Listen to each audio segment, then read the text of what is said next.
نہیں، اس لیے آپ نے طائف کا سفر کرنے کا ارادہ کیا کہ میں طائف والوں کو اللہ کی طرف بلاؤں گا، انہیں دین کی دعوت دوں گا، کیونکہ سارے عالم کے لیے اللہ پاک نے آپ کو نبی بنا کر بھیجا، سارے جہان کا آپ کو نبی بنایا، ایک جگہ کے لیے مخصوص نہیں کیا کہ آپ صرف مکے والوں کے لیے ہے یا مدینہ والوں کے لیے ہے، بلکہ فرمایا یا ایھا النبی انا ارسلناک شاہدا ومبشرا ونذیرا، سارے جہان کے لیے بھیجا، وما ارسلناک الا رحمتا للعالمین، قل یا ایھا الناس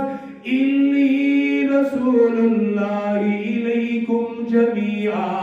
اللہ پاک نے اعلان فرما دیا کہ میں نے سارے جہان کے لیے آپ کو نبی بنا کر بھیجا، انسانوں کے لیے بھی نبی بنایا، جنات کے لیے بھی نبی بنایا، اس لیے مختلف جگہوں پہ جا کر لوگوں کو اللہ کا پیغام سناتے، لوگوں کو اللہ کی طرف بلاتے، اسی دین کے لیے، اسی پیغام کے لیے طائف کا سفر شروع کر دیا۔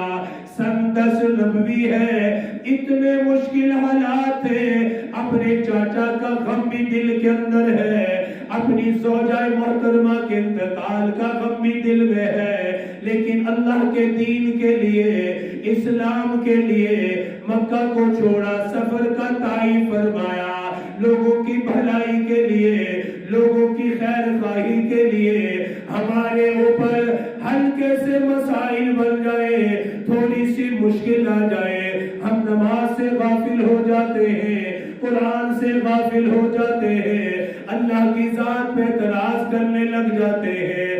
اللہ معاف فرما دے، گلے شکوے ہماری زبانوں کے اوپر جاری ہوتے ہیں، یہ اللہ کا نبی ہے، امام الانبیاء ہے، تاجدار مدینہ ہے، کتنے غموں کے پہاڑ ہے، سگے چاچا کا انتقال ہوا، حمایت کرنے والا چاچا، سینے سے لگانے والا چاچا، سہارا دینے والا چاچا، جو سامنے کھڑا ہو کر کفار کا مقابلہ کیا کرتا تھا، ابو طالب کا انتقال ہو گیا، آقا مدنی کے سینے پر کتنا غم کا بوجھ ہوگا، ابھی یہ غم ہلکا نہیں ہوا، سیدہ خدیجہ بھی دنیا سے چلی گئی، ان مصائب کے باوجود، ان پریشانیوں کے باوجود، اللہ کے دین کے لیے آپ نے طائف کا سفر شروع کر دیا، طائف والوں کے لیے گئے، اللہ کی طرف انہیں بلانا چاہا،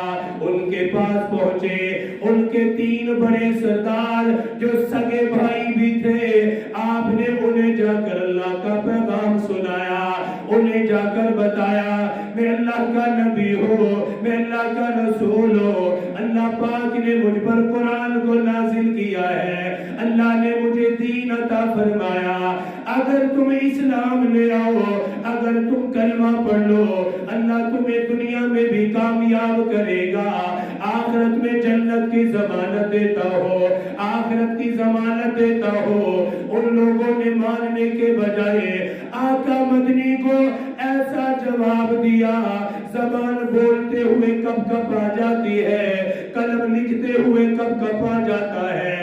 ان میں سے ایک ظالم نے یہ کہا کیا اللہ کو آپ کے سوا کوئی اور نہیں ملا؟ نعوذ باللہ، اس قدر توہین کی، اتنی زیادہ اہانت کی، کہنے لگا کیا آپ ہی نبی ہو؟ کیا اللہ کو آپ کے سوا کوئی اور نہیں ملا؟ اس قدر تکلیف دے جملے کہے۔ ان میں سے ایک نے یہ کہا اگر آپ اللہ کے نبی ہو پھر بھی میں تم سے بات نہیں کرتا، کیونکہ اگر نبی ہو میں نے کوئی بات کر دی تو میرے لیے خطرہ ہے، اگر تم نبی نہیں تو بات کرنے کا فائدہ ہی کوئی نہیں رہا۔ اس طریقے سے انہوں نے برتاؤ کیا۔ آقا مدنی وہاں سے واپس ہونے لگے، ان ظالموں نے صرف انکار ہی نہیں کیا، انہوں نے صرف تکذیب ہی نہیں کی، بلکہ لڑکوں کو پیچھے لگایا، اپنے کچھ نوجوانوں کو لگایا تاکہ مذاق اڑائے، آپ کے اوپر پتھروں کی برسات کرے۔ اس سفر میں حضرت زید بن حارث رضی اللہ تعالیٰ عنہ وہ بھی اس سفر میں ساتھ تھے۔ فرماتے میں آقا کے ساتھ ساتھ چلا، جب طائف سے باہر نکلے ہماری نظر پڑی، چند نوجوانوں نے ہمیں گھیر لیا، کوئی دائیں جانب سے تالیاں بجانے لگا، کوئی مذاق کرنے لگا، مذاق کرتے کرتے فرماتے انہوں نے اتنے پتھر مارے، اتنے پتھر مارے، آقا مدنی کے قدم مبارک لہو لہان ہو گئے۔ ایک تو ہے انکار، ٹھیک ہے بھائی نہیں ماننا تو ٹھیک ہے، نہ مانو تم جانو تمہارا معاملہ ہے۔ انکار کے ساتھ ظلم کی انتہا کہ لڑکے پیچھے لگائے کہ مذاق بھی اڑاؤ، پتھر بھی برساؤ، مانو بھی کہ انہوں نے یہاں آنے کی ہمت کیوں کی ہے۔ حضرت زید بن حارث رضی اللہ تعالیٰ جو اس سفر میں آپ کے ساتھ تھے اور سارا سفر آپ کے ساتھ انہوں نے گزارا، فرمانے لگے آقا پر اتنے پتھر آئے، کبھی دائیں طرف سے پتھر آتا، کبھی بائیں طرف سے پتھر آتا۔ یہ حضرت زید بن حارث آقا کا اس قدر وفادار غلام تھا، اپنا سر مبارک پتھروں کے سامنے کر دیتا، اگر دائیں جانب سے کوئی پتھر آتا نظر آتا اپنے جسم کو دائیں طرف لے جاتے، بائیں طرف کوئی پتھر نظر آتا اپنے جسم کو بائیں طرف کر دیا کرتے۔ یہ تھے عاشق رسول، یہ تھے وفادار لوگ جنہیں اپنی زندگی سے زیادہ آقا کی زندگی سے محبت تھی، آقا مدنی سے اس قدر پیار تھا، نبیوں کے نبی سے اس قدر وفا تھی۔ آج ہماری وفا کا حال یہ ہے، دن میں 5 مرتبہ مؤذن صدائیں دیتا ہے، آ جاؤ نماز کے لیے، آ جاؤ اللہ کے گھر کے لیے، آ جاؤ۔ نماز آقا مدنی کے دل کی ٹھنڈک ہے، آقا مدنی کی آنکھوں کی ٹھنڈک ہے۔ آقا مدنی نے نماز پڑھنے کے لیے کہا، آج کا عاشق رسول مسجد کے قریب سے گزرے گا مگر نماز کے لیے مسجد میں نہیں آئے گا، قرآن کھولنے کی زحمت نہیں کرے گا، سنتیں اپنانے کی زحمت نہیں کرے گا۔ سارا دن کتنے کام ہیں جو ہم نے اپنی مرضی کے مطابق کیے، ہر ایک اپنے گریبان میں جھانک کر دیکھے میں نے کتنے کام اللہ کے رسول کی مرضی کے مطابق کیے، کیا میرا کھانا اللہ کے رسول کی مرضی کے مطابق ہے، کیا میرا پینا ان کی مرضی کے مطابق ہے، میرا بولنا کیا ان کی مرضی کے مطابق ہے، کیا میرے معاملات آقا مدنی کے مرضی کے مطابق ہے۔ ایک ہم بھی عاشق رسول ہے، ہم بھی دعویٰ کرنے والا ہے، ایک وہ عاشق رسول جو طائف کے میدان میں کھڑا ہوا ہے، پتھر اپنے جسم پر جھیل رہا ہے، کوئی سر پہ آ کے لگا، کوئی سینے پہ آ کے لگا، کوئی کمر پہ آ کے لگا، کوئی شکوہ نہیں کیا، کوئی شکایت نہیں کی، بلکہ زبان حال سے یہی کہتے رہے آقا جتنے بھی پتھر آئے آپ کے غلام کو لگ جائے، آپ خیریت رہے، بس میرے لیے اتنا ہی کافی ہے، جو کچھ بھی ہو میرے ساتھ ہو، آپ خیریت سے رہیں، بس میرے لیے اتنا ہی کافی ہے۔ یہ تھے وہ لوگ جو کہتے تھے کہ ہم مر جائیں تو کوئی مسئلہ نہیں ہے، آقا مدنی کو ایک کانٹا بھی مت چبھے، آقا مدنی کو ایک کانٹے کے برابر بھی تکلیف نہ ہو، یہ وفادار۔ تبھی تو اللہ نے قرآن میں کہا رضی اللہ عنہم ورضوان، میرے محبوب تیرے صحابہ کی وفاداریوں کی وجہ سے ان کو کہیے کہ اللہ ان سے راضی ہے یا اللہ سے راضی ہو جائے. ہمیں نہیں پتا کہ اللہ ہم سے راضی ہے کہ نہیں ہے، کوئی پتا نہیں ہے، مجھے بھی نہیں پتا، آپ کو بھی نہیں پتا، اور کیا پتا آگے کیا ہونے والا ہے. یہ تو آنکھ بند ہوگی تو پتا چلے گا کہ کہاں جا کر گرے ہیں، کیا کما کر لائے ہیں، کیا کھو کر آئے ہیں، کیا پا کر آئے ہیں، کتنے عقل مند تھے، کتنے ہوشیار تھے، کتنے سمجھدار تھے. یہ تو آنکھ بند ہوگی تو پتا چلے گا کہ عقل مند تھا کہ بے وقوف تھا. ہم عقل مندی کس کو سمجھ رہے ہیں؟ وہاں عقل مندی کچھ اور ہی ہے. یہاں عقل مندی دنیا کے دھوکے بازی، دنیا کے معاملات، وہاں کی عقل مندی اپنے انجام کی فکر ہے کہ دنیا کے ہلکے سے معاملے کے لیے اپنی آخرت برباد نہ کرو. تو حضرت زید بن حارثہ آقا سارا کچھ زخمی ہو جائے کوئی مسئلہ نہیں، آپ کی ذات محفوظ رہے بس میرے لیے اتنا ہی کافی ہے. میں آپ پر سب کچھ نشاور کر سکتا ہوں، قربان کر سکتا ہوں. اللہ اکبر. وہاں سے چلے پتھر برسنے. حضرت زید بن حارثہ رضی اللہ تعالیٰ عنہ جو اس سفر میں آقا کے ساتھ رہے، اللہ اکبر، پتھر تو جسم پر آئے، مصائب تو جسم پر آئے، لیکن کتنا بڑا مقدر ہے، اللہ کے نبی کا ساتھ مل گیا. اور یہ کتنی بڑی خوش قسمتی کی بات ہے، نبیوں کے نبی کے ساتھ دن گزارنے کا موقع ملا، رات گزارنے کا موقع ملا، آقا کے پاس بیٹھنے کا موقع ملا، آقا کے ساتھ رہنے کا موقع مل گیا. انہوں نے اپنے آپ کو خوش نصیب سمجھا، اسی لیے تو پتھر بھی کھاتے رہے، اللہ کا شکر بھی کرتے رہے، مصائب کو برداشت بھی کیا، پھر بھی اللہ کا شکر کیا.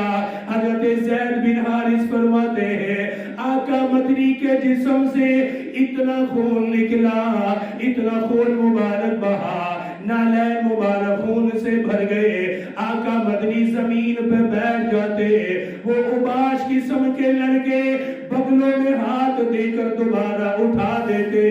آقا مدنی چند قدم چلتے، پھر پتھروں کی برسات ہونے لگ جاتی، سارے جسم کو لہو لہان کر دیا.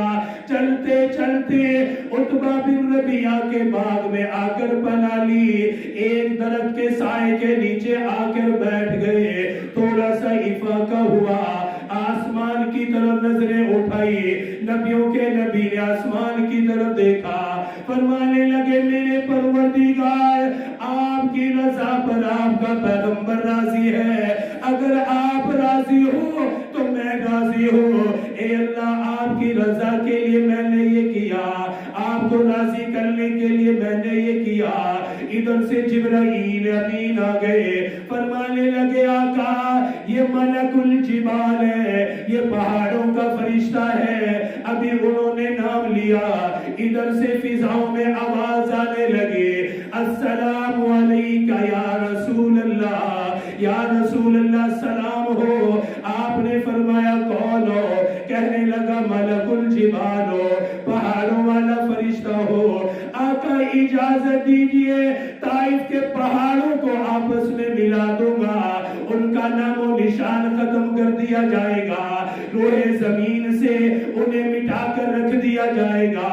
ایک مرتبہ اجازت دینا آپ کا کام ہے، انتقام لینا ہمارا کام ہے، انہیں عبرت کا نشان بنا دیا جائے گا.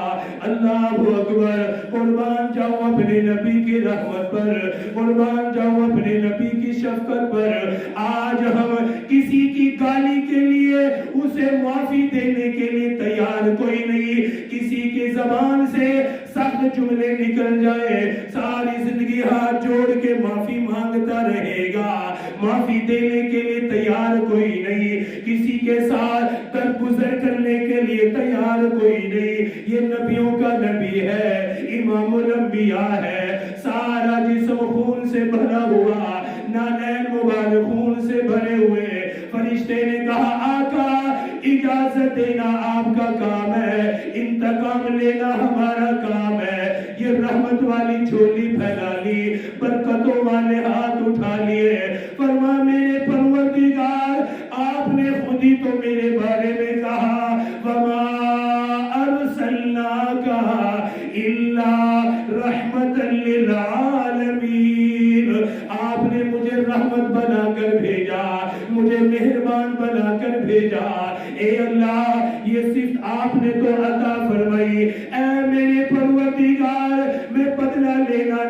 چاہتا، میں انتقام لینا نہیں چاہتا، بلکہ میں دعا کرتا ہوں اگر ان کے مقدر میں ہدایت نہیں، ان کی اولادوں کو ہدایت عطا فرما دے۔ میں تو رحمت للعالمین ہوں، میں کیسے کہوں ان کو مار دو، میں کیسے کہوں کہ ان کو برباد کر دو، میں کیسے کہوں کہ ان کو پہاڑوں کے نیچے دبوچ دو، میں کیسے دیکھوں گا ان کو؟ فرمایا نہیں، اے پروردگار جو انہوں نے کیا میں نے معاف کر دیا۔ اللہ اکبر۔